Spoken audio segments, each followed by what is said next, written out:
Donc hier, j'ai posé la question de comment faire, parce que moi, j'ai donné juste avant que la loi change.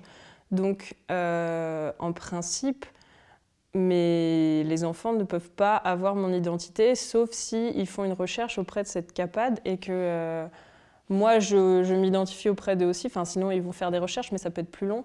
Mais c'est pas automatique. Et c'est vrai que pour les aider à nous retrouver, il faut aussi qu'on fasse quelque chose. Et moi, j'avais un peu tendance à penser que l'hôpital avait mes infos et que s'ils avaient le droit légalement de les partager, bah, ils le feraient et que j'ai plus à m'y intéresser. Mais en fait, il faut quand même donner un coup de pouce à ces enfants s'ils cherchent pour pas devenir dingues.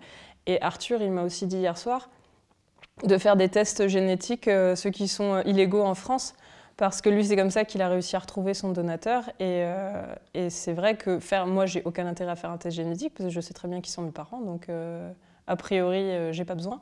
Mais je vais peut-être le faire quand même, ouais, pour rendre service, pour que mes gènes soient quelque part dans une banque de données et que ça aide quelqu'un plus tard.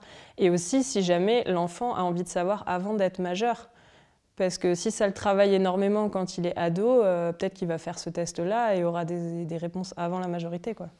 Donc le conseil que je voudrais donner aux donneurs, c'est pas de panique. Les enfants, ils cherchent pas un parent en plus, ils veulent juste savoir, ils veulent pas de filiation, forcément de relation, mais c'est juste pour arrêter de se poser 1000 questions.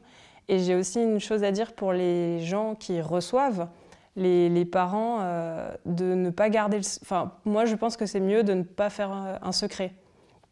J'ai des amis, même en dehors des PMA et tout, juste qui ont été adoptés. Et ça les a rendus malades de ne pas savoir qui étaient leurs vrais parents. Et en plus, enfin leurs parents biologiques, hein, c'est pas leurs parents. Mais ce qui détruit, je pense, les enfants, c'est beaucoup le mensonge. Et juste, je pense que ça va détruire les familles parce que les enfants se disent « mais en fait, je peux pas avoir confiance en eux, ils ne me disent pas la vérité » et pas « je ne peux pas leur faire confiance parce que ce sont pas mes vrais parents ».